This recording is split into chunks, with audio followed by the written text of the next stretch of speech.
Our first speaker, economist Kate Raworth, joins us by video. Kate is a senior associate at Oxford University's Environmental Change Institute, where she teaches a master's program on environmental change and management. Kate is also the author of the 2017 best-selling book, Donut Economics: 7 Ways to Think Like a 21st Century Economist, which has been translated into over 20 languages. And in 2019, she co-founded the Donut Economics Action Lab, or DEAL, as a community interest company, which launched as an online community platform in September 2020. DEAL promotes paradigm change by drawing on the core concepts of donut economics to transform economies. We begin with this video presentation with French subtitles forwarded to us by the Donut Economics Action Lab in the UK.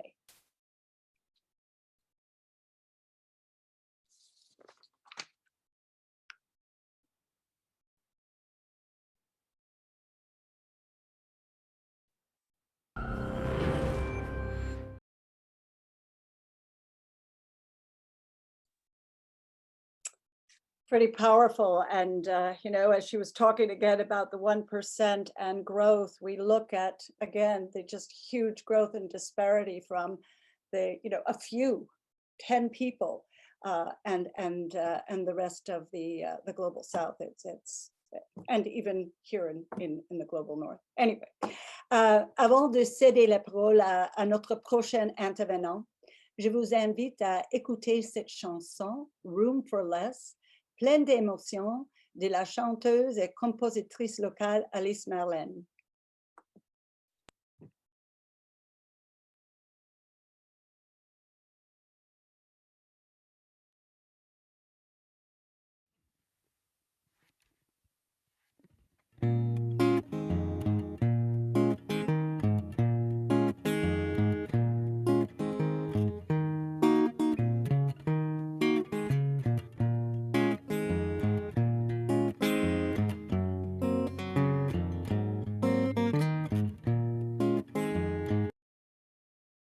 One more, I want more, I want more of less. I want less, I want less, I want less of more. I want less, I want to connect with the sun and the soil, the water and the air. Straight up, make it fresh, I want my table blessed. Gonna try to live more with less. I want less on my label, wanna taste the earth. I want a cup of clean lake, river, rain. I got the thirst, I want water in my water, nothing more, no less. Say grace for the fruit and the seed that it bears. Accept what is given and leave the rest. Gonna try to live more with less. If I could make room for less, I know I might just take less for granted.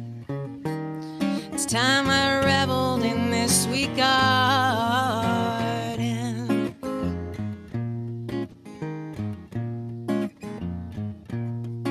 I want more, I want more, I want more of less. I want more love and less stress. I want you, I want me and you to connect. Let's take the day off and leave the bills and the mess. I got this life to live and this love to give. Forget the negative now, it's time to make time for yes. If I could make room for less, I know I might just have more room for you. It's time we reveled in this old love anew.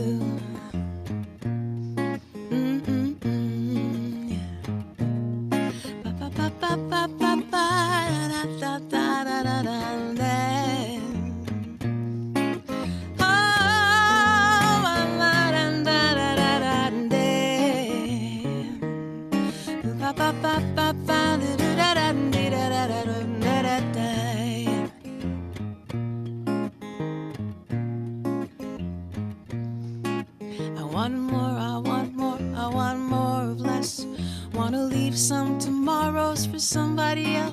Want to unless I want to connect with the sun and the soil, the clean air on my flesh. Can you give me some hope? Tell me what's in your plan, what's your vision, your conviction. I want to stand in the sweet aftermath of a world gone right. Wanna live for today, but wanna die with a smile. Accept what's given and leave the rest. Gonna try to live more with less. Gonna try to live more with less. Gonna try to live more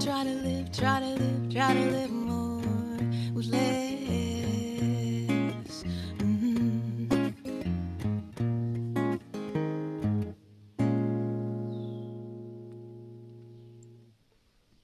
Wow. Thank you so much, Alise Marlane. That was not only a beautiful song, but the most apropos song. So we're going to shift now to Chelsea, Quebec, to join local resident Alise Irene Whittaker. Alise Irene is a writer and environmental communications leader. She is currently writing a creative nonfiction book that explores circular living. Her writing has been published in national and international publications, and she has been twice shortlisted for the CBC Literary Awards. En 2021, elle a reçu une bourse littéraire du Conseil des arts et des lettres du Québec. Elle est directrice des communications au Smart Prosperity Institute, un groupe de réflexion environnementale et économique, où elle fait également partie de l'équipe de direction de The Natural Step Canada, un programme en vue d'atteindre la durabilité. Prior to her environmental career, Alise Irene worked in international development across Africa, Asia, and North America. She founded Mother Nature Partnership, a charity that worked at the intersection of gender and environment in Cameroon, for which she was recognized with a Bill and Melinda Gates Award and a Nelson Mandela and Grace Machel Innovation Award. She is on a journey of reconnecting with nature's cycles in a cabin in the woods in Quebec, where she is raising her 3 children. Je vous présente Alise Irene Whittaker. Good evening, everyone. It's a real pleasure to be here. Thanks for inviting me in. I look forward to talking to you tonight about circular living and the circular economy, which we heard a little bit about.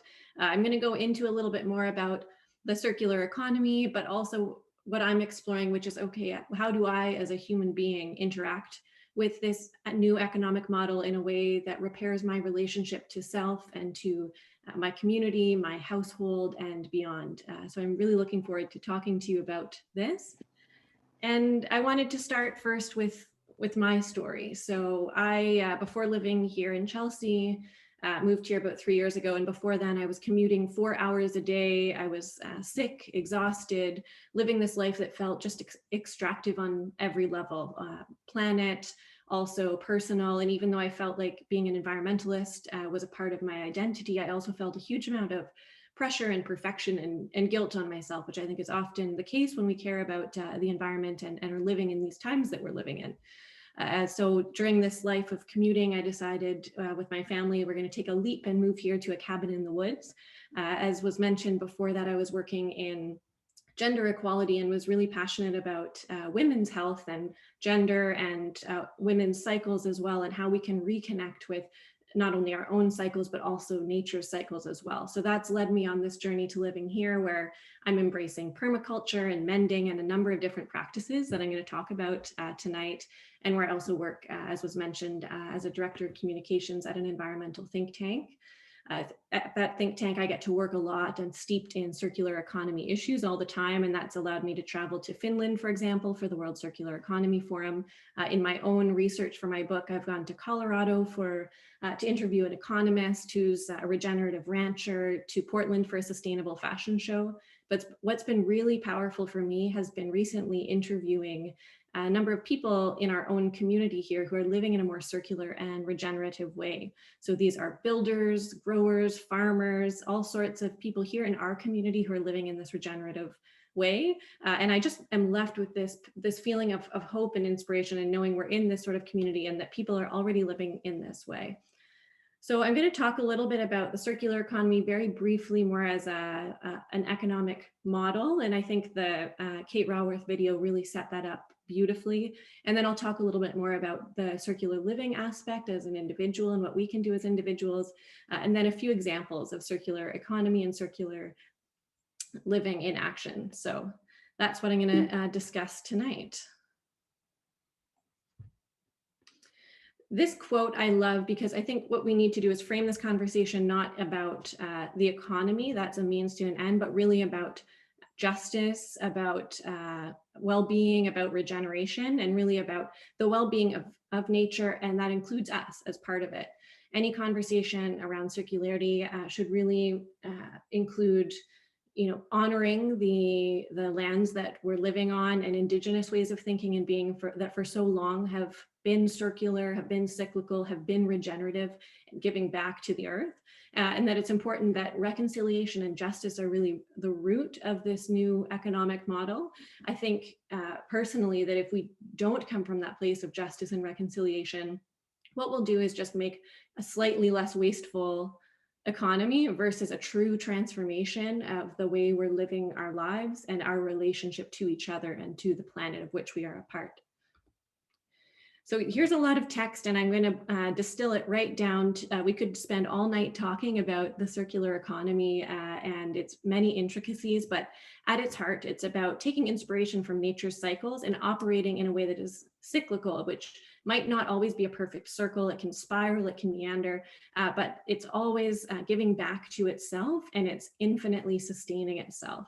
This is in stark contrast to the linear economic model that we're currently living with, in which we take, make, and waste, as we saw in the first video. And obviously that's just taking infinitely from finite resources or nature, our planet, and then creating this huge waste problem on the other end, which just can't continue, can't be sustained.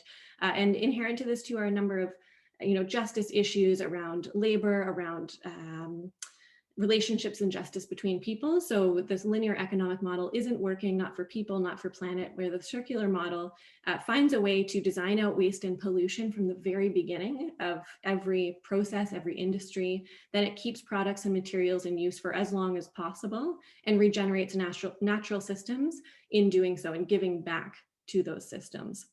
Another way to think of it from circular economy is what's said here, where you narrow flows, so that's using less in the first place. You slow flows so that you're using them for longer.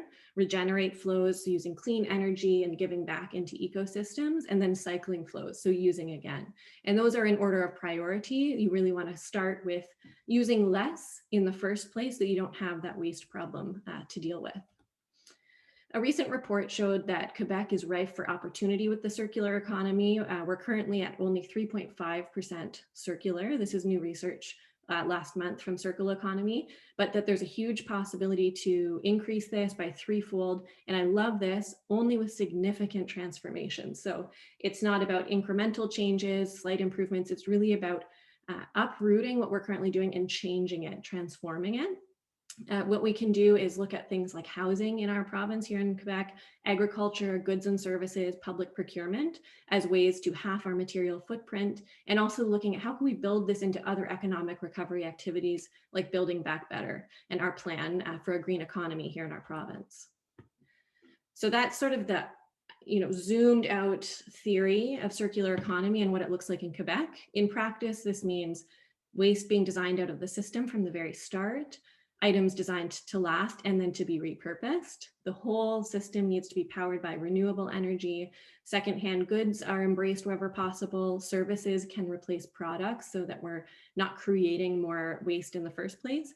And I love this, and it's so pertinent for our community here. How do we foster that and nourish that local and regional economy? We've gone to these very global supply chains and economies, and it's time to invest also in the local economies. And the circular economy is a way that that can be done, for example, in the food system. There's a tremendous interest already in circular living and circular economy across Canada. Here in Quebec, doesn't always go by that name, but individuals are, for example, embracing secondhand, mending, swapping, thrifting, upcycling, zero waste, subscriptions, circular materials, tool libraries. So I'm sure many of us here on this call embrace different circular practices already.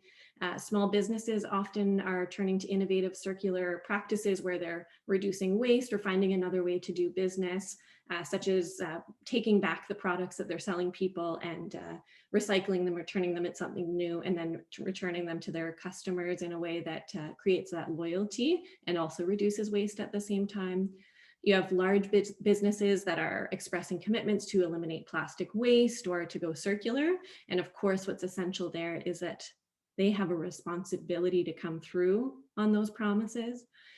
Farmers are using regenerative agriculture practices. We're seeing that here in our area. We're so fortunate to have farmers here that are regenerative, biodynamic, and organic, and actually growing soil instead of taking from it constantly. And cities and communities are playing a powerful role in this as well. And the first video talked about that as well. Cities, not just here in Canada, not just here in Quebec, but across the whole world that are embracing circularity. So I want to talk a little bit now about circular living. And so this, as I mentioned, is how are we as humans interacting with this system? And I really believe that this begins with letting go of the guilt and perfection and doing this perfectly, that we can all do aspects of it imperfectly, and that it's a journey, a lifelong journey that we can embrace at different levels in our own lives, and that no one person is responsible for doing it alone. It's about collective change. And it's about designing an economy that's based on well-being and regeneration. And I think we've seen that in the last year, how people crave that. We're looking for well-being over other things that we thought were important in the past before this pandemic.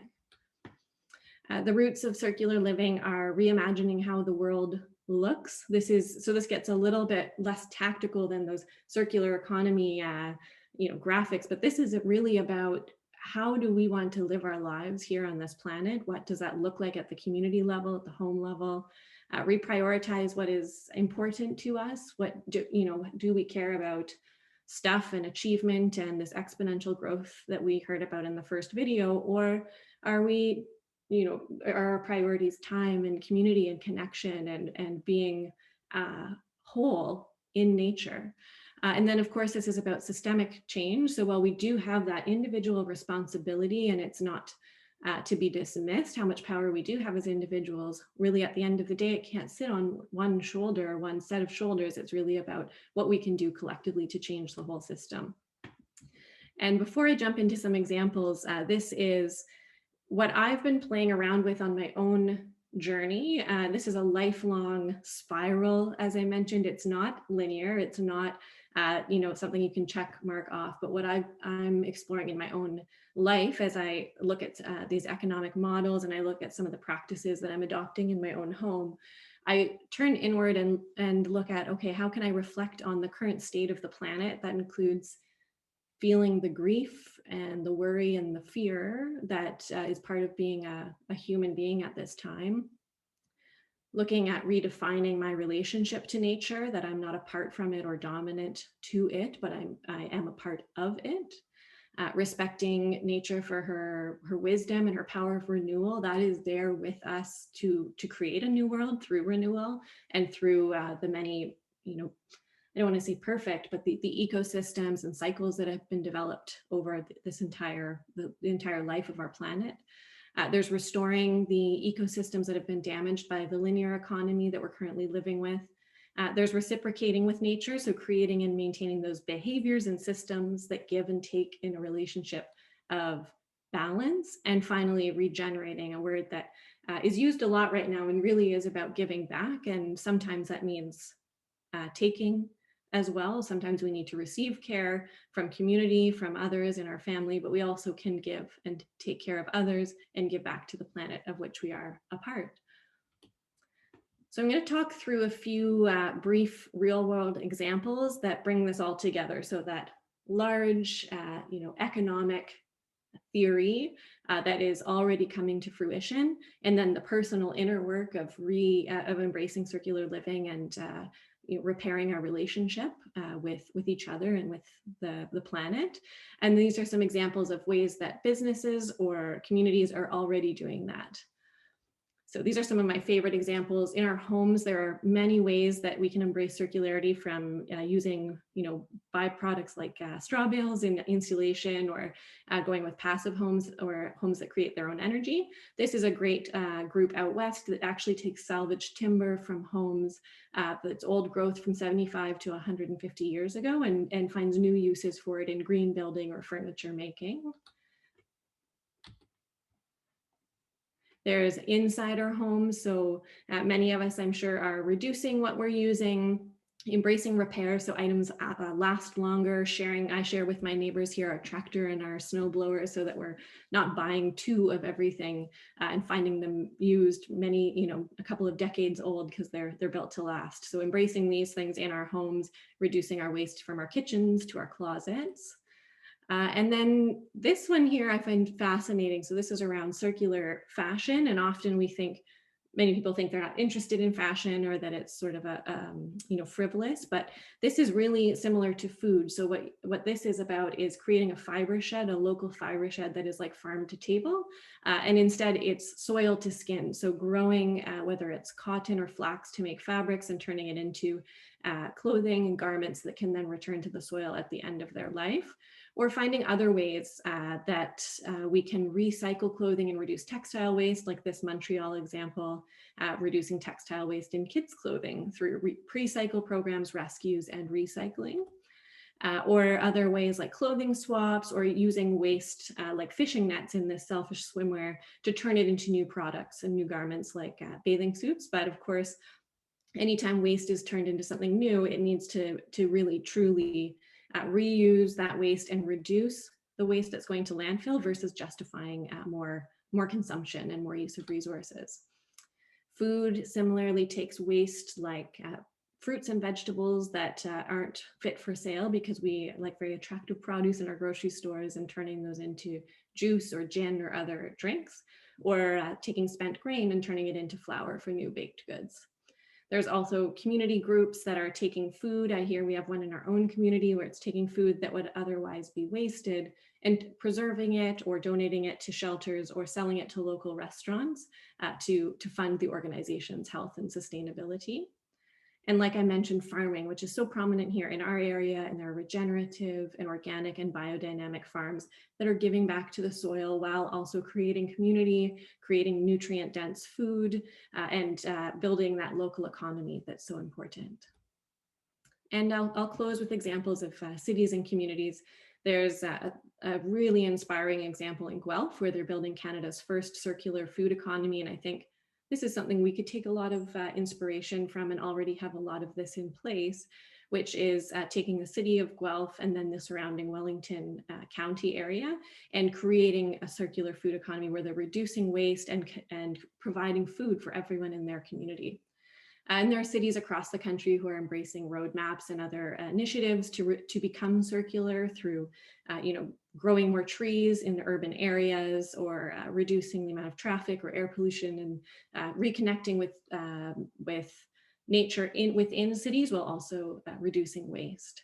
So there are countless more examples, and I'll leave with this, and then a quote, which these are a few things that we can do as citizens. I've touched on a few of them throughout my talk, but it really starts for me with reconnecting with nature, and that's our own nature as well.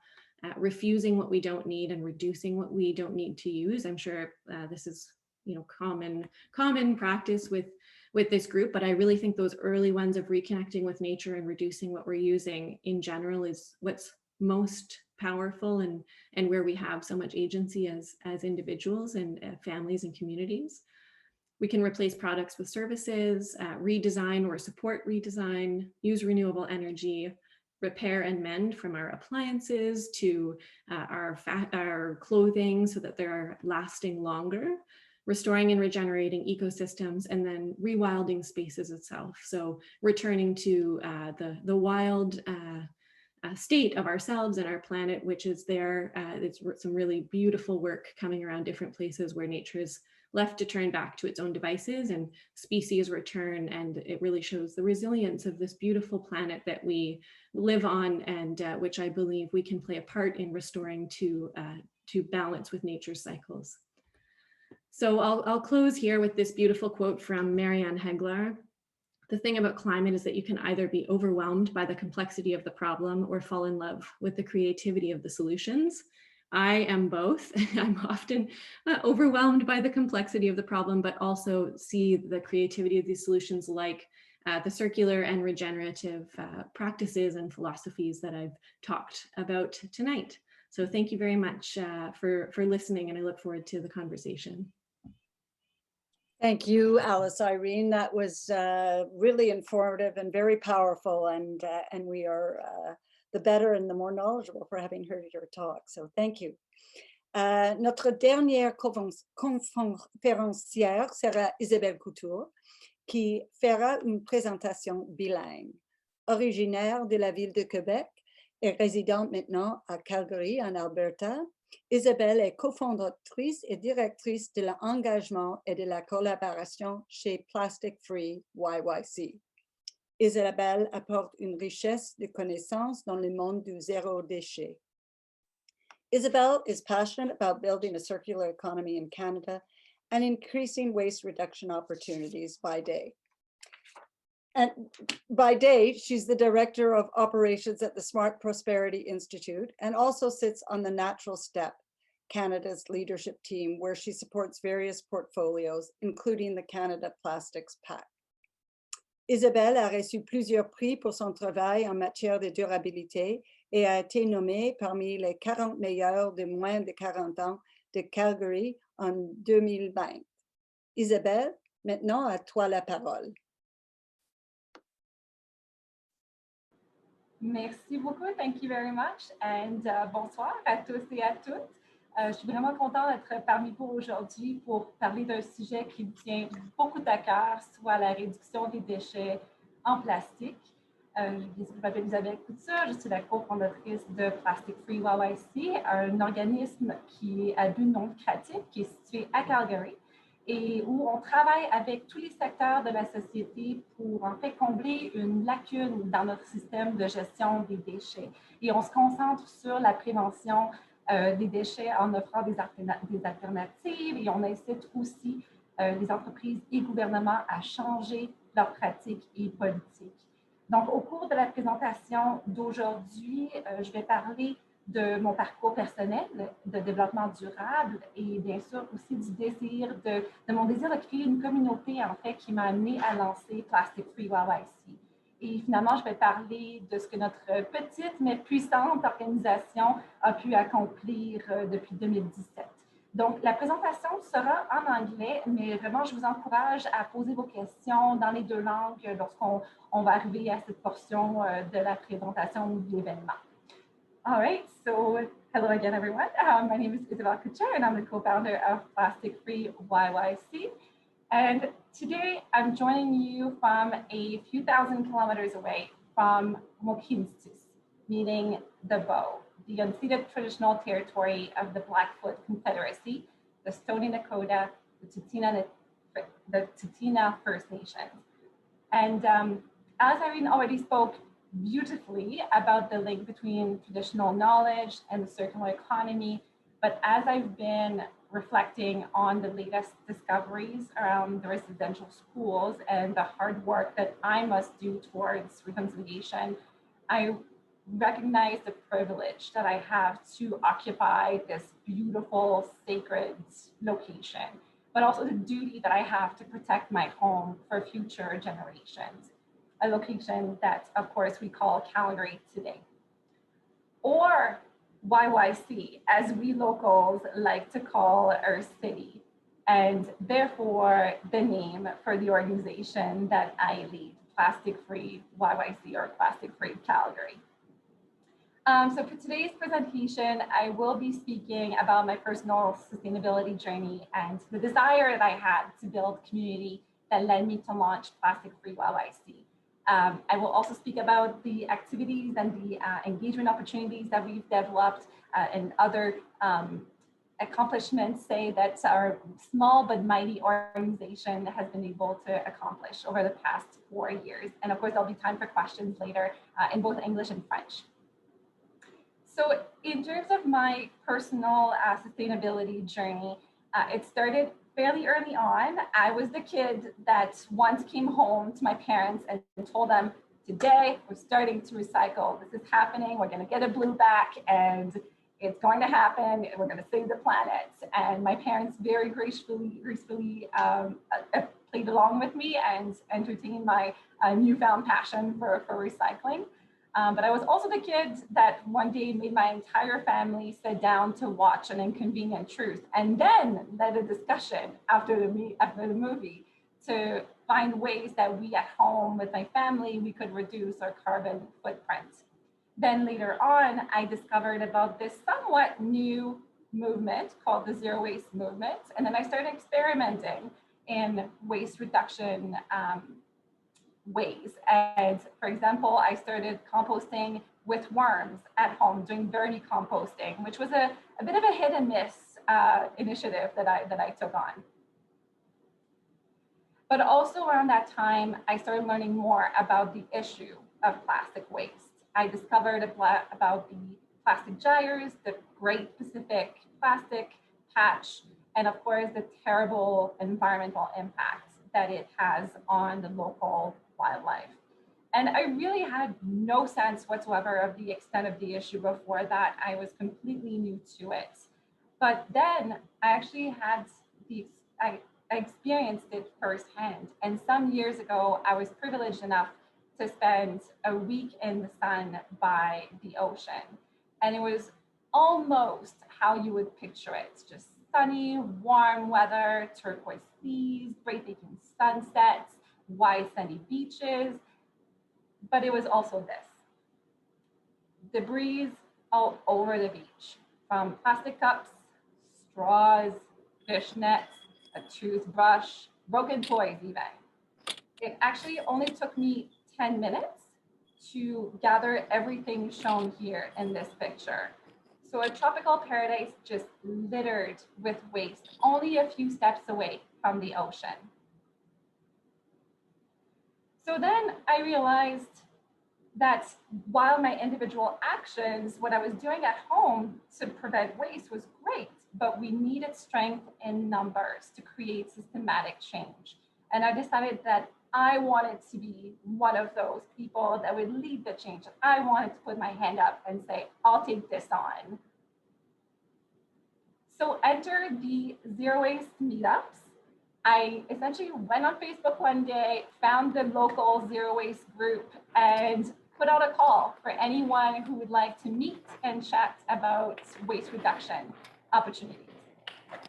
And I have to admit that the first meetup was quite a flop. I was the only one who showed up at the meetup, and it so happened to be taking place at a cat cafe, one of those places where you can grab a coffee but also pet some cats. So I was literally the cat lady as I was by myself, just thinking about waste and crying a little bit inside. But I remained motivated and kept on and planned more meetups. So they eventually grew in size, and so much so that people started sharing the invitation and talking about it within their networks. So we started seeing some crowds at the meetups. And that's actually how I ended up meeting my co-founder, Brianna, through Instagram, of all places. Someone had invited her to one of the meetups. And very quickly on, we connected over this need to fill a gap in consciousness or in understanding around plastic waste in Calgary, Alberta, because we realized that messages like this, but also images like these, guide the conversation around plastic waste.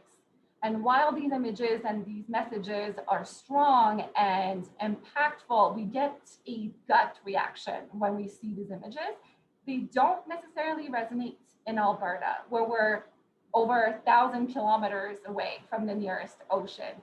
And they actually leave a great proportion of a population outside of the conversation, since the majority of Canadians, about 60%, live inland. So we saw an opportunity to create an organization that would focus on our prairie environment and literally show the impact of plastic waste on our ecosystem. so that plastic pollution would no longer be talked about as just an ocean problem. And I particularly like this last picture here, which shows a fisherman just outside of Medicine Hat. He found a fish, he found a fish, a walleye, I think, that had a beverage ring, a Gatorade ring around its body. So we could show that the plastic pollution issue had a clear impact and was an issue for Alberta and for Calgary. So like that, Plastic Free OIC, the nonprofit, was born in late 2017 from three desires: filling the gap in the plastic waste conversation. So again, away from the coast, but also looking at waste prevention rather than managing waste when it's already there. It was also created to build community and to create systematic change, to go beyond the individual action and what we're doing all together at home. And can you remember, I guess I put the picture already, but can you remember what happened in early 2018? This happened. China decided to close its doors to recycling imports, or imports of recyclables to its country, which created a huge backlog of recyclables in other countries, including Canada. And it kickstarted this huge conversation around recycling and waste dumping. Suddenly everyone was talking about recycling, especially and waste, especially plastic waste. And as a result, our small, brand spanking new organization was thrown literally into the spotlight. And we started receiving requests for interviews and for us to actually speak up about the issue, and we received a lot of attention. One important impact of the China ban was that it's really exposed the technical, logistical, social, and sometimes ethical issues with recycling. More news, as you see here, came out about Canadian waste dumping abroad, which truly shed light on plastic pollution not being just an environmental issue, but also really a humanitarian issue. So for Plastic Free YYC, it meant a bit of a change in mandate. Instead of only focusing on the education piece and raising awareness about the issue of plastic pollution, we started focusing instead on the three-tiered approach, where we also involved businesses and influencing governments, so to push for sustainable change. And then we, of course, as we were keeping going, we launched and rolled out some campaigns. So we had we still have a Deconstruct Calgary campaign, which focuses on construction and demolition waste. We have our BYOC, so Bring Your Own Container campaign, which is self-explanatory, but it encourages Calgarians to bring their own containers when they go get takeout, for example. But the campaign I want to really highlight today is the Last Straw Calgary, which was modeled after an initiative in Toronto called the Last Straw Toronto, and that invited establishments from the hospitality sector, so bars, restaurants, even hotels, to go straw-free for at least one day during the summer. It actually happened during Stampede. And we decided to make the campaign even more fun by collaborating with a local organization, so in Alberta, called Waste Free Edmonton, and essentially developing this competition where we would have the two cities come together and fight for the coveted title of the Last Straw Alberta champion, where the organization with the most businesses by July 14th would win the competition. And you can see here a number, part of the businesses that we brought on in Calgary. But unfortunately for us, Edmonton won, so it was a sad day for us. But still, we all came through winners, of course, as hundreds, if not thousands, of straws were saved from the landfill through this campaign.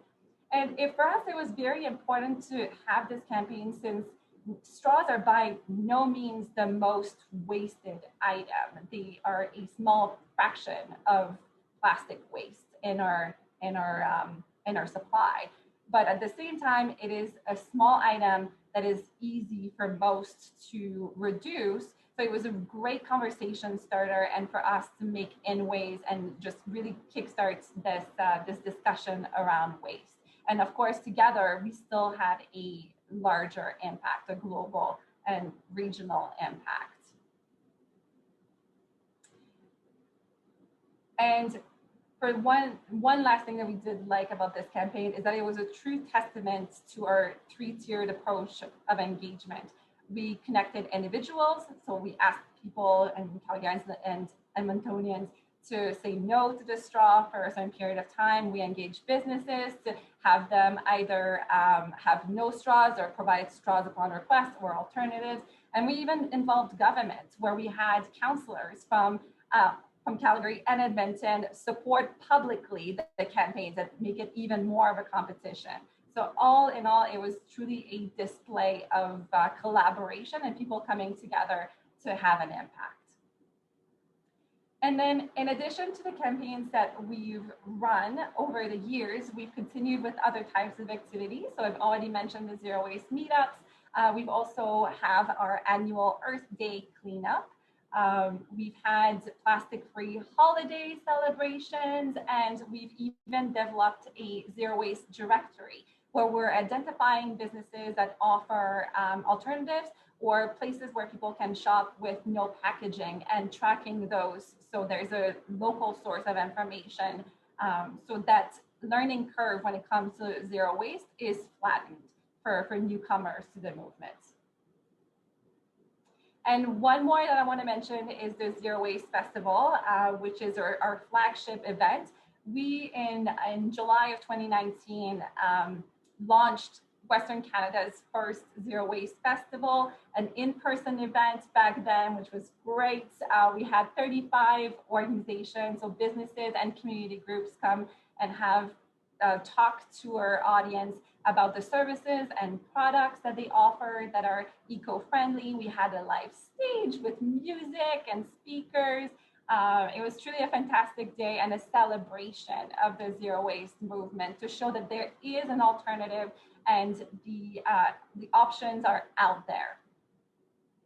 And then of course, last year, I should mention that we didn't have the opportunity to host it in person, but we did follow through with an online version. So if you're interested, the videos are still on YouTube that you can go check out the sessions that we hosted for this festival. And finally, one last outcome of Plastic Free OIC is that we contributed to the City of Calgary's development and of a strategy to eliminate single-use items, which the details are still to be determined, as now we have the federal ban also being implemented. But we were very proud of being able to support this initiative, as it will be a game changer for our city once we see it coming to completion. And with that, I will leave you here with some hot tips.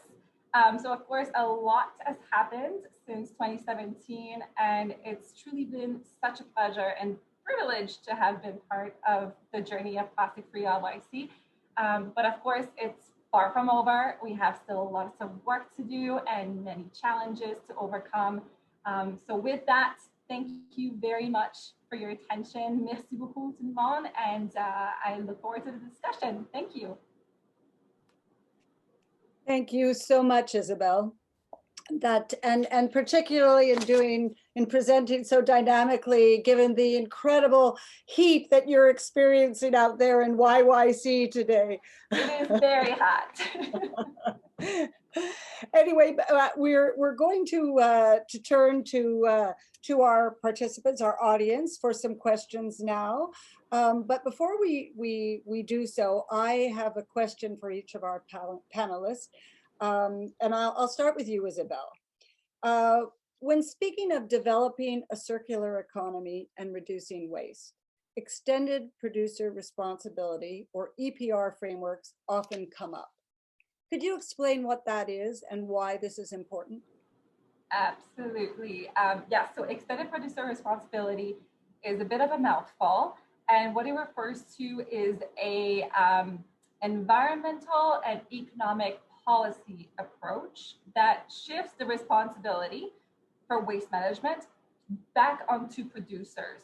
So currently, as citizens, we are all paying twice for waste management. So we're paying once through a fee that gets built into the product's cost, but also, of course, as taxpayers, as we're supporting our municipal waste management system. So the importance of an EPR framework is that under such a framework, the producers have the obligation to coordinate and operate recycling systems to make sure that products and packages are truly recyclable and they can be managed at the end of their life cycles, really from conception to cradle to grave, essentially. Yeah, cradle to grave. And there are many systems like that existing right now in Europe, are there not? I mean, I think of Germany with their green dot system, and you know, that's been working very effectively. Absolutely. And yes, and we happen in Alberta, we happen to be the only, if I recall correctly, the only province west of Quebec that does not have an EPR, some kind of EPR system in place. So we're lucky to have a bottle depot and a really nice functioning system that collects 85%, if not more, of bottles in the province. But other than that, we've got a long ways to go, and the government is currently looking at implementing an EPR framework in our province. So definitely stay tuned, and hopefully we can learn from the Quebec experience. Well, thank you, and thank you for leading the charge. Alice, Irene, I turn to you. Quebec has shown leadership in transitioning to the circular economy, and you mentioned our community is embracing circularity. What is the role of our province and our community in moving forward to a circular economy? Thank you. I think one of the things that I find the most heartening is the role of cities and communities and place-based solutions to the challenges that we face. Of course, the national and global commitments and policies are essential for the systemic change that we need. But what gives me hope, and when I'm feeling dejected by environmental crises and intersecting crises, is what individuals are doing and places coming together and starting to rebuild local economies, make connections across their own local supply chains. So I'm growing this and providing it to you, and you're turning it into something else. And that also cultivates community, and that we've seen that over the last year and a half, that actually we really need that web and that net of our community.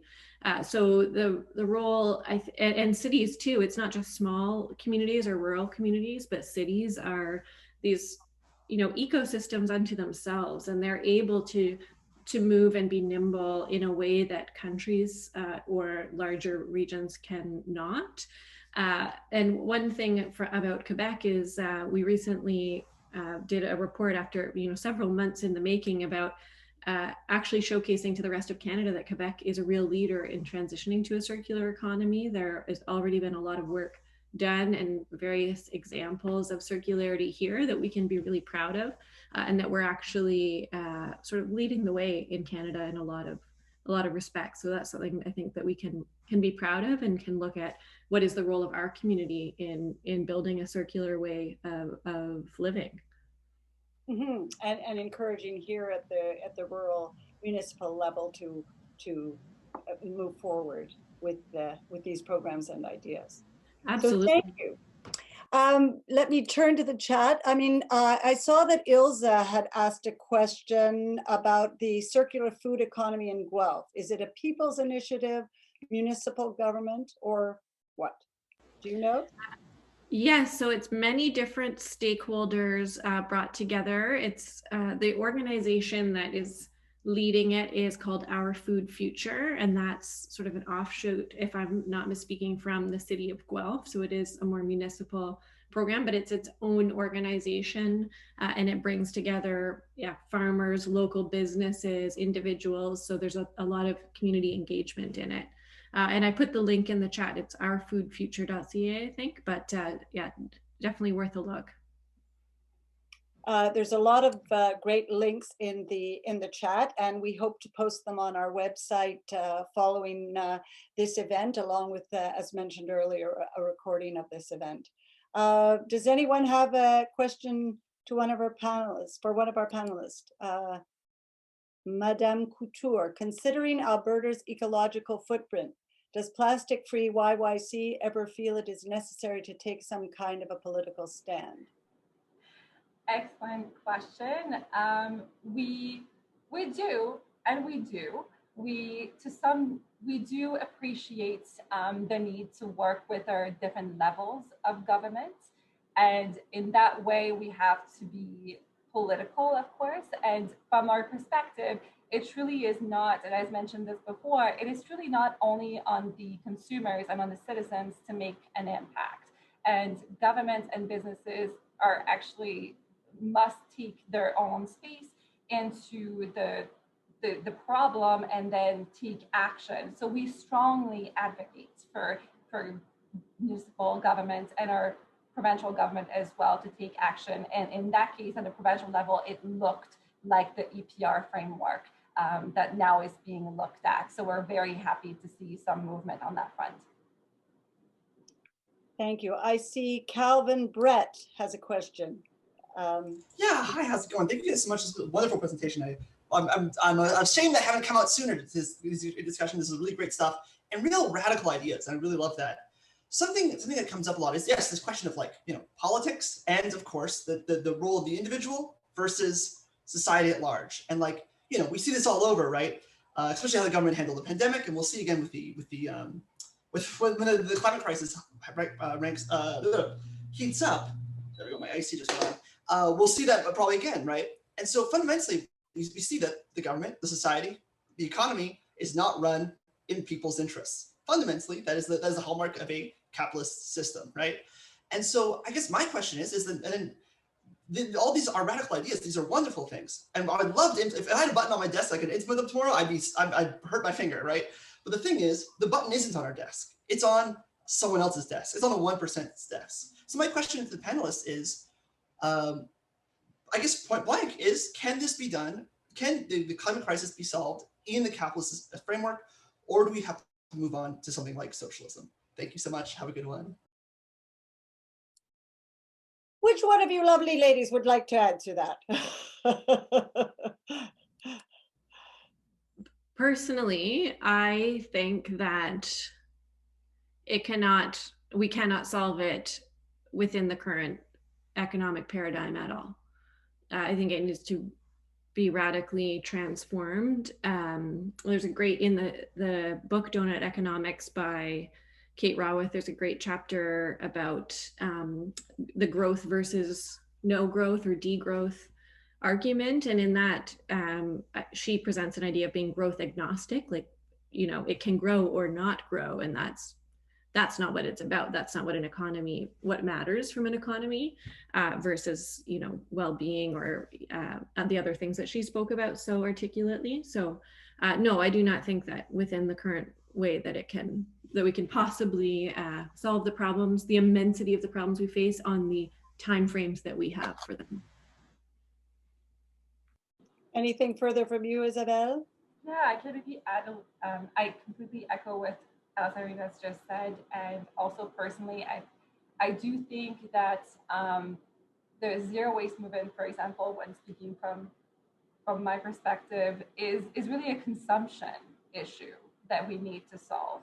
And it's funny because it's funny in some way because the zero waste movement in some ways has been co-opted by the Pinterest of this world, and it has to look pretty and it has to be visually appealing. But in some ways, we're definitely careful to not promote that vision of zero waste. So we're always thinking about consumption, and we're always about making it more inclusive as well. So we make sure to actually make the message that is about reusing what you have as much as possible. So it's not about having the perfect little zero waste jar. Just use a pasta sauce jar that you've got at home after you're done using the sauce.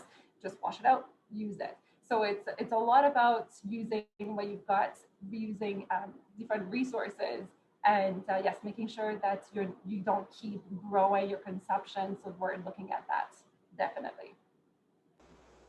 That's so well said. And if I could just add something very brief, now I'm really thinking, but some of my favorite aspects of the circular economy are the ones where you're not spending any money at all. So repairing, sharing, buy nothing groups, like things that are happening outside of the current economic system and are happening between community members, or be they in a geographic area or united over an app or something online.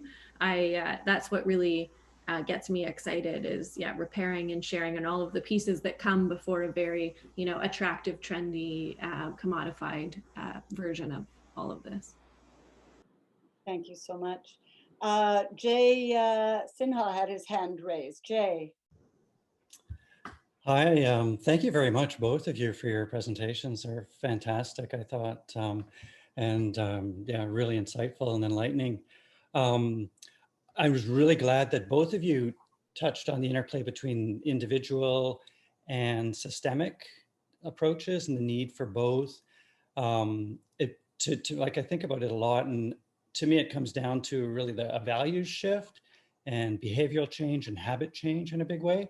My question, you kind of started to answer it, I think, in the last question, but what I was going to ask is what each of you think are the most effective, high impact ways an individual can make a difference in moving towards both the circular economy and circular living.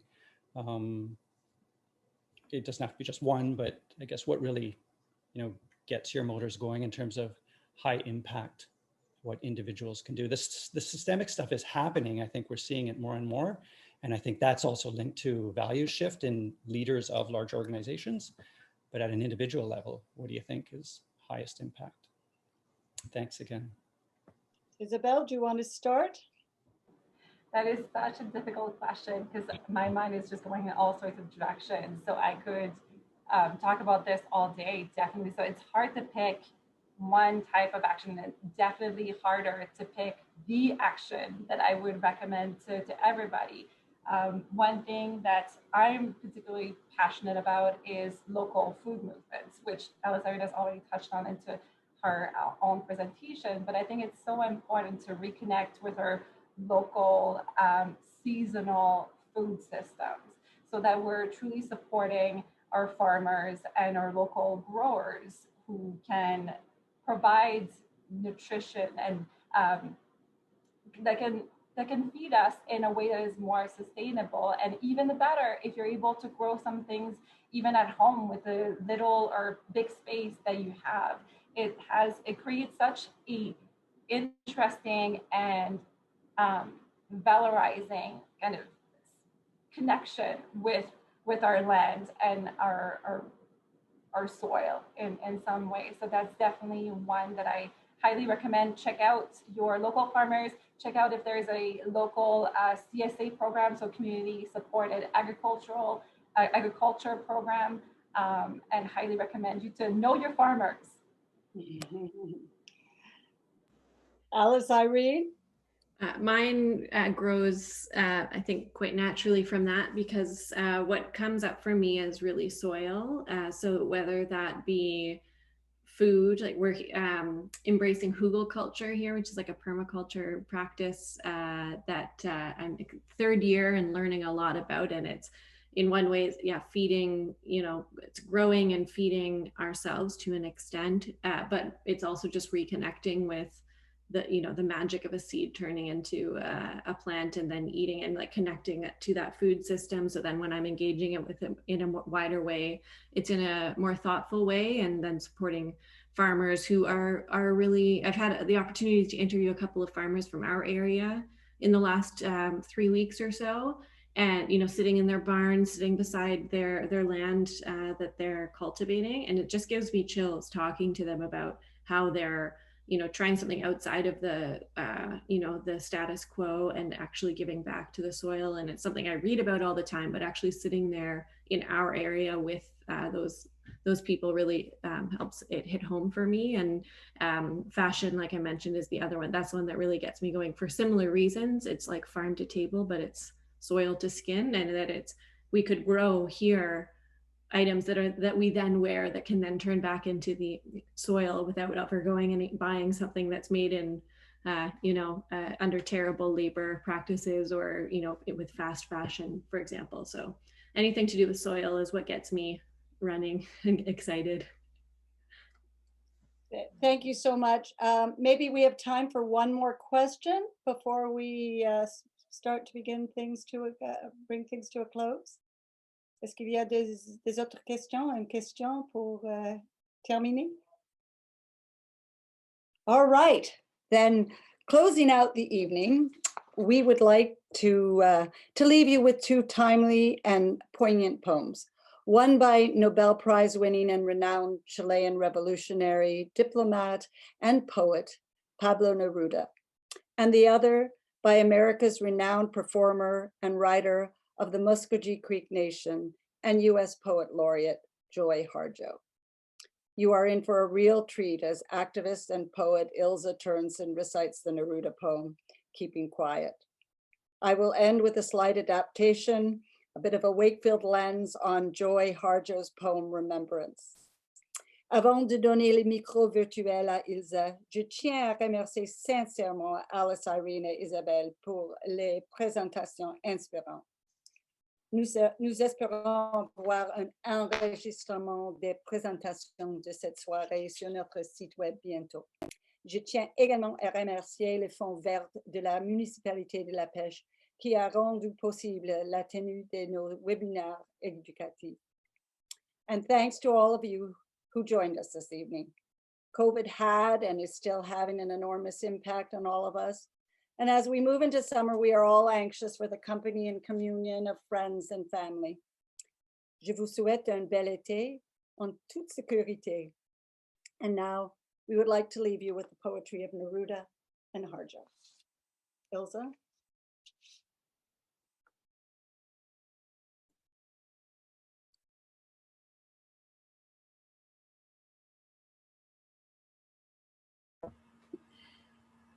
Now we will count to 12,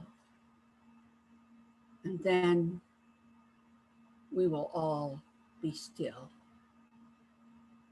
1, 2, 3, and for once on the face of this earth, let's not speak in any language. Let's just stop for a second and not move our arms so much. 4, 5, 6. It would be an exotic moment, without rush, without engines. We would all be together in a sudden strangeness. The fishermen in the cold ocean would not harm the whale. The people gathering salt would look at their hurt hands. The caribou would sense a return of his range. The ancient mother tree would breathe more deeply, and all of our children would be safe to play in the streets. Those who prepare green wars, wars with gas, wars with fire, victories with no survivors, would change into clean clothes and walk with their brothers and sisters in the shade, doing nothing.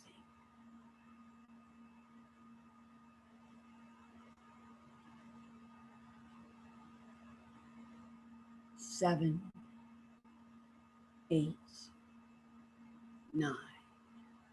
What I want must not be confused with total inactivity.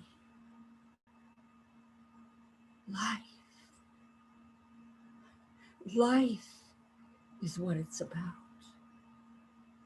If we were not so single-minded about keeping our lives moving, about keeping our economy growing,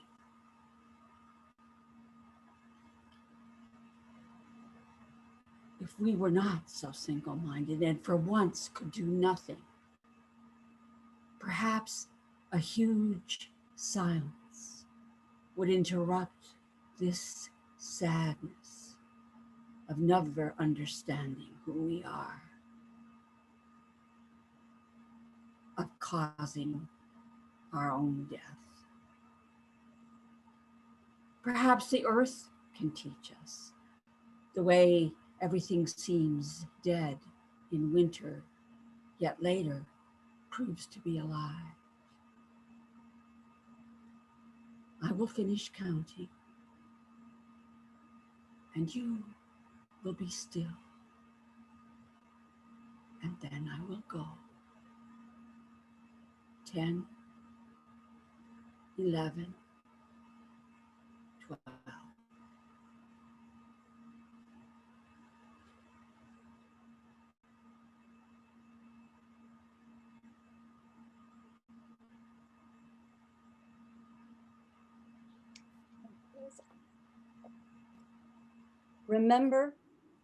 Remember the sky that you were born under. Know each of the stars' stories. Remember the moon, who she is. I met her at the bar once, hanging out at the Black Sheep Inn. Remember the sun's birth at dawn. That is the strongest point of time. Remember sundown and the giving away tonight. Laughter and singing as you stood in a corner of the cafe watching the river run. Remember your birth, how your mother struggled to give you form and breath.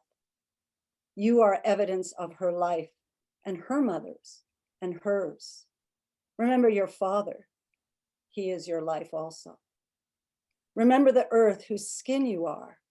Red earth, black earth, yellow earth, white earth, brown earth.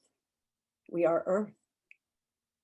Remember the plants, trees, animal life, who all have their tribes, their families, their histories too. Talk to them, listen to them. They are alive poems. Remember the wind, remember her voice. She knows the origin of the universe. I heard her sing Kiowa war dance songs on the stage at the Fairbairn Heritage Center once. Remember you are all people, and all people are you. Remember you are this universe, and this universe is you. Remember all is in motion, is growing, is you. Remember language comes from this. Remember the dance language is, that life is. Remember. Thank you. Bonsoir.